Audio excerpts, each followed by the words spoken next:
இன்னைக்கு வருமானத்துடைய பெரும்பகுதி அரசு ஊழியருக்கு தான் சம்பளமா போகுது, பென்ஷனா போகுது, போனஸா போகுது. கிடைக்கிற சொற்ப ரூபாய் வச்சு சமூக நல திட்டங்களை நிறைவேற்ற முடியுது. இதுக்கு காரணம் யாரு? கலைஞர் தாங்க.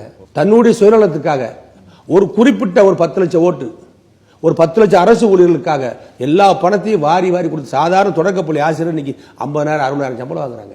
மேல்நிலைப்பள்ளி ஆசிரியர் இன்னைக்கு 1 லட்சம் சம்பளம் வாங்குறாங்க. கல்லூரி ஆசிரியர்னா 1.5 லட்சம் சம்பளம் வாங்குறாங்க. இவ்வளவு சம்பளம் வாங்கிட்டு இருக்கிறவங்க களத்தில் இறங்கி போராடுறாங்க. அவங்க வீட்டு பிள்ளைங்க அரசு பள்ளியில படிக்குது, அவங்க ஊரம் தனியார் பள்ளியில படிக்குது. அரசு பள்ளியில படிக்கிற மாணவர்களை படிக்க வைக்க முடியாம பரீட்சை நேரத்தில் போய் போராட்டம் பண்ணாங்க. இதை நாட்டு மக்கள் யாரும் ஏத்துக்கல, பொதுமக்கள் கொந்தளிச்சாங்க. அதுக்கு பின்னாடி அரசு ஊழியர்கள் ஸ்ட்ரைக் அப்புறம் வாபஸ் ஆனாங்க. இதுல எடப்பாடியார் எடுத்திருக்கின்ற நடவடிக்கையை நாட்டு மக்கள் பாராட்டினார்கள். நாங்கள் அரசு ஊழியர்களுக்கு எதிரானவர்கள் அல்ல. தேவையானதை கேளுங்கள், கொடுக்கின்றோம். இருப்பதை கேளுங்கள், கொடுக்கின்றோம். இல்லாததை கேட்டால் எப்படி கொடுக்க முடியும்? பிரச்சனை பொதுமக்களுக்கு தொண்டு செய்வதற்கு தான் ஒரு அரசாங்கம், பொதுமக்களுக்கு சேவை செய்வதற்கு தான் ஒரு அரசாங்கம், பொதுமக்களுக்கு பிரச்சனை நேரத்தில் உதவி செய்வதற்கு தான் அரசாங்கம். அந்த பணியைத்தான் எடப்பாடியார் செய்ய நினைக்கிறார்.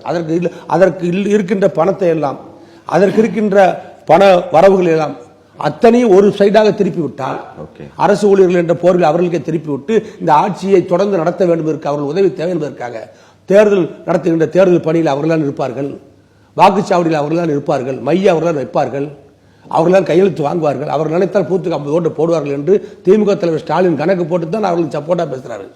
ஆனா கோடிக்கணக்கான மக்கள் இந்த 10 லட்சம் அரசு ஊழியர்கள் நம்பி பொழைச்சிக்கிட்டு இருக்கானே, வீதியில பொழைச்சிட்டு இருக்கானே, தெருவில் பொழைச்சிக்கிட்டு இருக்கானே, வியாபாரம் பார்த்துட்டு இருக்கானே, கடல்ல மீன் பிடிக்க போயிட்டு இருக்கானே, துன்பம் துயரங்களை பட்டுக்கிட்டு அழல் பட்டு வாழ்ந்துட்டு இருக்கானே, விவசாயி தண்ணியும் இல்லாம மழையும் இல்லாம காத்து இல்லாம கஷ்டப்பட்டு இருக்கானே, அவனுக்கு ஏதாவது செய்யணுங்கிற எண்ணமெல்லாம் கிடையாது ஸ்டாலினுக்கு. அவர் எப்படி போனாலும் என்ன நமக்கு என்ன, நமக்கு ஓட்டு போடக்கூடிய வேலை செய்யக்கூடிய அரசு ஊழியர்கள் சப்போர்ட் தான் போதும். ஒரு ஊர்ல படிச்சு ஒருத்தனை வச்சு இருக்கிற ஓட்ட போற வாங்கிடலாம் அப்படி நினைக்கக்கூடிய ஒரு சராசரி மனிதனை போலத்தான் திமுக தலைவர் ஸ்டாலின் இருக்காரு. ஆனா எடப்பாடியாரை பொறுத்த மட்டும் எல்லோருக்கும் ஒரே அளவாக அரசுடைய சலுகைகள் செல்ல வேண்டும். இருப்பதிலே எவ்வளவு கொடுக்கலாம் அரசு ஊழியர்களுக்கு, எவ்வளவு மக்களுக்கு கொடுக்கலாம், மக்களுக்கு தொண்டு செய்வதில் எவ்வளவு உதவிகள் செய்யலாம் என்ற ஒரு நிலைப்பாட்டிலே தான் எடப்பாடியார் இருக்கின்றார்.